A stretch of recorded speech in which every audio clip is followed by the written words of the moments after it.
Oke, sebelumnya Assalamualaikum warahmatullahi wabarakatuh. Di sini lagi kembali dengan saya Dewi Muslimawati yang akan membahas terkait dengan materi Quran Surat Al-Luqman ayat 13 sampai dengan 14 dan Quran Surat Al-Baqarah ayat 83.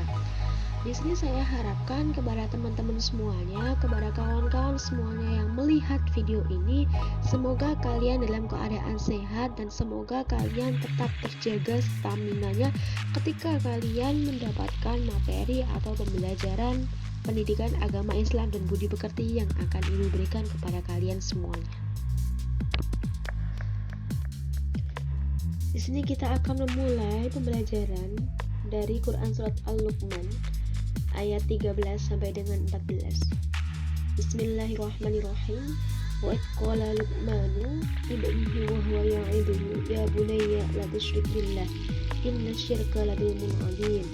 Wa wassayna al-insana biwalidayhi hamalathu ummuhu wahnan 'ala wahnin wa fishaluhu fi 'amaini an ishkur li wa liwalidayka ilayyal masir. Shadaqallahul 'adzim. Dari Quran Surat Al-Luqman ayat 13 sampai dengan 14, ini para mufasir atau beberapa mufasir mengatakan atau berpendapat bahwasanya asbabun nuzul dari ayat tersebut berkaitan dengan permasalahan atau problematika yang sedang dihadapi oleh Sa'ad bin Abi Waqqas pada saat itu.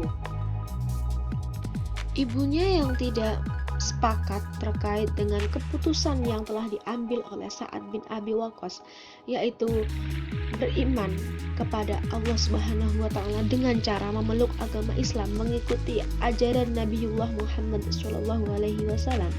Pada saat itu ibunya mengatakan kepada Sa'ad bin Abi Waqqas bahwasanya, "Wahai Sa'ad, telah sampai informasi kepadaku bahwa engkau telah condong kepada agama Muhammad, yaitu agama Islam. Demi Allah Subhanahu wa taala, aku tidak akan berteduh dari teriknya matahari dan angin yang berhembus. Aku tidak akan makan dan minum hingga engkau mengingkari Muhammad sallallahu alaihi wasallam dan kembali kepada agamamu sebelumnya." Namun pada saat itu Sa'ad telah merasa bahwasanya walaupun Sa'ad adalah anak lelaki yang paling dicintai oleh sang ibu, tetapi Sa'ad bin Waqqas ini enggan untuk melakukan apa yang dikatakan ibunya tersebut. Walaupun pada saat itu ibunya telah menjalani itu semua apa yang dikatakannya selama 3 hari dalam keadaan tidak makan, kemudian tidak pula minum, dan bahkan tidak berteduh, sehingga Sa'ad yang notabene adalah anak yang paling disayangi oleh sang ibu, akhirnya dia pun mengkhawatirkan keadaan sang ibu. Lalu Sa'ad bin Abi Waqqas datang menemui Nabi Muhammad SAW dan mengadukan sikap ibunya kepadanya. Dan tujuan Waqqas ini adalah untuk mengetahui bagaimana solusi yang diberikan oleh sang Nabi kepada dirinya untuk memberikan pengertian kepada sang ibu yang sangat mencintai dirinya itu tadi. Akhirnya turunlah yang namanya Quran Surat Al-Luqman ayat 13 sampai dengan 14 yang sedang kita bahas saat ini, yaitu ayat terkait dengan perintah, yaitu perintah untuk berbuat baik kepada orang tua.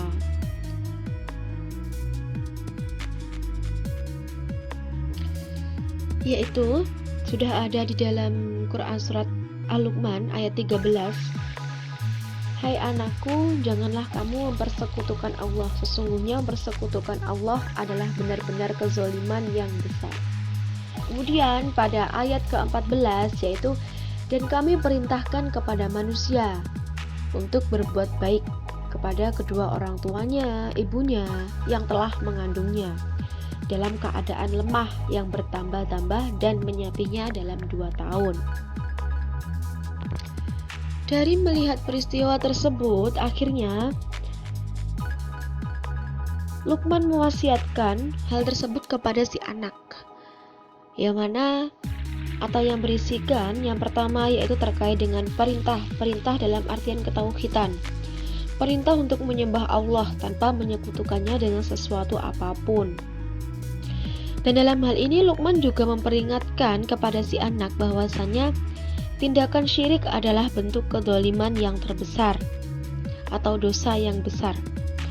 Kemudian poin yang kedua yaitu perintah untuk berbuat baik kepada orang tua atau ihsan kepada setiap orang tua. Karena pada dasarnya orang tua di sini adalah orang tua yang telah mengandungnya, kemudian mendidiknya dan menyapihnya hingga dia berumur 2 tahun.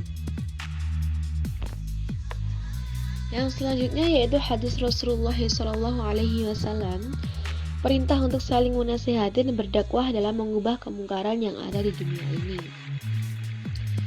Yang diriwayatkan dari hadis riwayat Muslim. An Abi Sa'id Al-Khudri radhiyallahu anhu qala Sami'tu Rasulullah sallallahu alaihi wasallam yaqulu Man ra'a minkum munkaran falyughayyirhu fa illam yastati' fa bilisanihi fa illam yastati' fa biqalbihi wa dzalika at'aful iman. Rawahu Muslim. Dalam hadis ini dikatakan bahwasanya aku mendengar Rasulullah SAW bersabda, barang siapa di antara kalian melihat suatu kemungkaran, maka hendaklah mengubahnya dengan tangannya. Tangan di sini adalah disebut dengan kekuasaan, dalam artian setiap penguasa pasti memiliki sebuah kekuasaan. Nah, dalam setiap kekuasaan dan dalam setiap penguasa itu pasti memiliki sebuah andil yang sangat besar dalam suatu wilayah. Nah, dalam hal ini penguasa sangat diharapkan atau sangat dianjurkan untuk mengubah sebuah kemungkaran dengan cara kekuasaannya itu tadi. Karena dalam hal ini seorang pemimpin itu sangat memiliki andil yang sangat besar dalam sebuah kehidupan atau dalam sebuah tanggung jawab yang telah dia emban. Apabila seorang pemimpin melencong, maka harus diingatkan oleh masyarakatnya. Ini sangat wajib ya, bahkan ada yang mengatakan bahwasanya pada saat Umar bin Khattab dibaiat, Umar bin Khattab mengatakan, aku akan memimpin kalian. Jika aku benar, maka ikutilah aku, tapi jika aku salah, maka ingatkanlah aku. Nah, pada saat ini sudah dijelaskan oleh Umar bin Khattab bahwasanya seorang penguasa itu pasti memiliki sebuah kekhilafan dalam sebuah pemerintahannya, jelas itu pasti.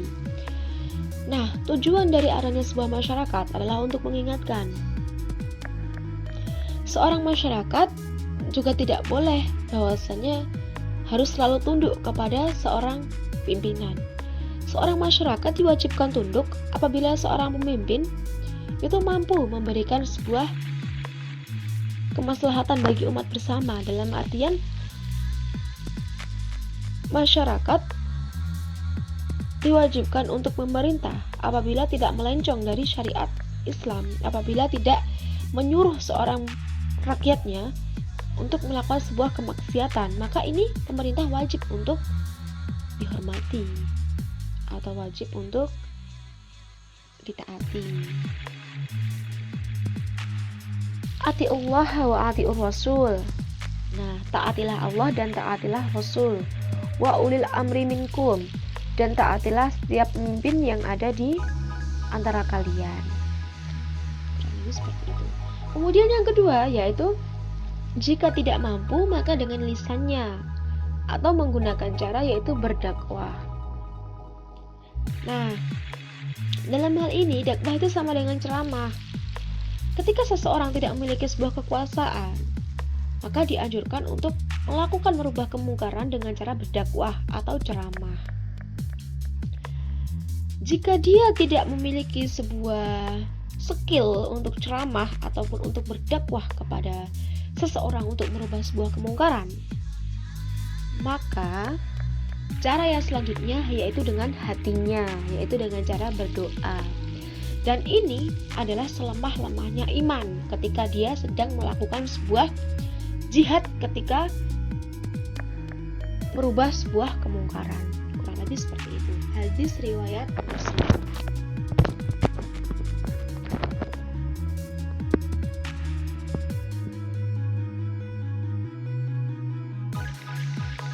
Surat yang kedua yaitu Quran Surat Al-Baqarah ayat 83. Bismillahirrahmanirrahim. Wa id akhadna mitsaqa bani Israil la ta'buduna illallah wa bil walidaini ihsana wa dzil qurba wal yatama wal masakin wa qul linnas husnan wa aqimus shalah wa atuz zakah thumma tawallaitum illa qalilan minkum wa antum mu'ridun.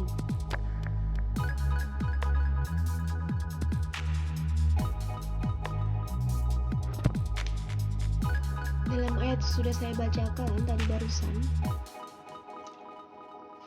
itu penjelasannya terkait dengan mengingatkan Nabi Muhammad atas janji Bani Israel yang harus mereka penuhi terkait dengan ketauhidan.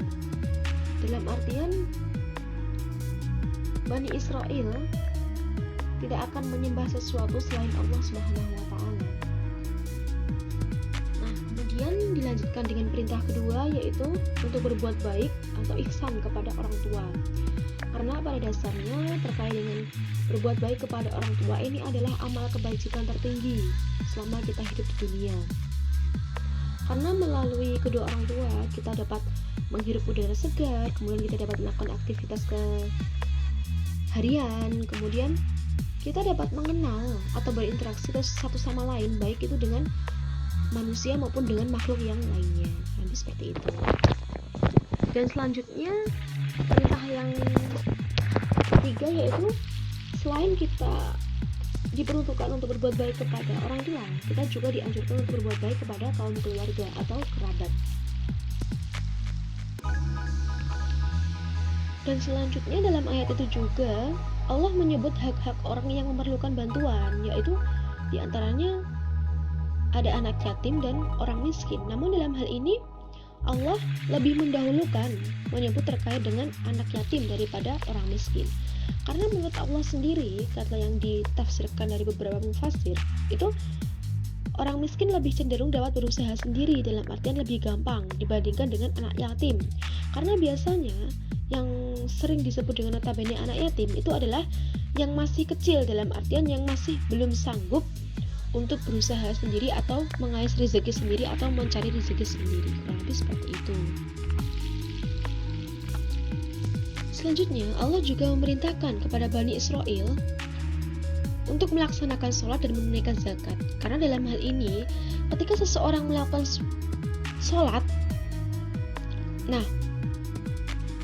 Nah, seiring berjalannya waktu, dalam hatinya akan tumbuh sebuah rasa keikhlasan dan bahkan ketundukan kepada Allah Subhanahu wa Ta'ala. Dia akan mengingat bahwasanya dia sudah diciptakan di dunia ini dengan tidak semata-mata Allah menciptakannya, tapi pasti memiliki tujuan yang telah Allah tetapkan kenapa dia diciptakan di muka bumi ini. Pastinya adalah salah satunya untuk menjadi khalifah di muka bumi. Ketika dia sudah menjadi khalifah, maka dia wajib untuk memberantas sebuah kemungkaran yang ada di dunia ini. Jadi seperti itu. Demikian juga dengan zakat. Kewajiban zakat bagi kaum Bani Israel juga mereka ingkari. Hanya sedikit orang-orang yang mau mentaati perintah Allah Subhanahu wa Ta'ala. Nah, akhirnya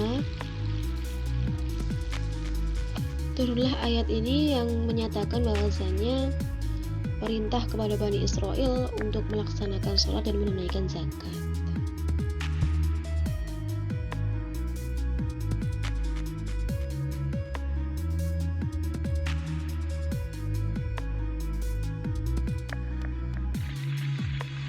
Dan selanjutnya perilaku saling menasihati dan berbuat baik atau ihsan dalam Quran Surat Luqman ayat 13 sampai dengan 14 dan Quran Surat Al-Baqarah ayat 83. Di sini secara ringkas perilaku tersebut mencerminkan yang pertama yaitu terkait dengan melakukan ibadah ritual. Ritual di sini dalam artian salat, zikir dan sebagainya dengan penuh kekhusyukan dan keikhlasan. Kemudian yang kedua, birrul walidain atau berbuat baik kepada orang tua. Yang ketiga, menjalin hubungan baik dengan kerabat. Yang keempat, menyantuni anak yatim dan fakir miskin. Yang kelima, berbuat baik kepada tetangga. Yang keenam, berbuat baik kepada teman sejawat atau teman seumuran atau teman sebaya. Yang ketujuh, berbuat baik kepada tamu dengan memberikan jamuan dan penginapan sebatas kemampuan. Yang kedelapan, berbuat baik kepada karyawan atau pembantu dengan membayarkan upah sesuai dengan perjanjian awal. Kemudian yang ke-9, membalas semua kebaikan dengan yang lebih baik. Yang ke-10, membalas kejahatan dengan kebaikan. Yang ke-11, berbuat baik kepada binatang. Yang ke-12, menjaga kelestarian lingkungan.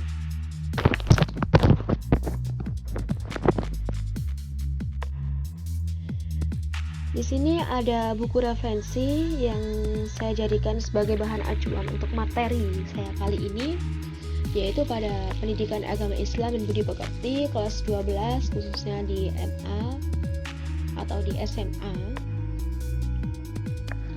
Dan di sini saya juga mencantumkan biodata saya atau foto saya supaya kita dapat mengetahui, oh, siapa sih yang selama ini telah menyajikan materi berupa A, berupa B, berupa C, jadi seperti itu.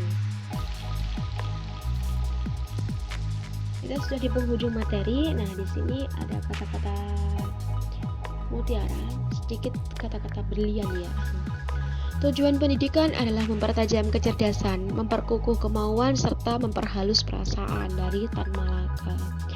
Nah, saya harapkan dari sini teman-teman semuanya dapat mengambil poin-poin yang bermanfaat ya, khususnya bagi kita semua, terkhusus bagi kalian yang telah menyimak video yang telah saya sajikan atau yang telah saya berikan. Dan semoga kalian di sini dapat mengambil sisi positifnya dan meninggalkan sisi negatifnya. Kurang lebih seperti itu. Sekian dari saya. Semoga kita dapat berjumpa lagi di episode selanjutnya. Sekian, terima kasih. Salam semangat teruntuk kalian semua. Wassalamualaikum warahmatullahi wabarakatuh.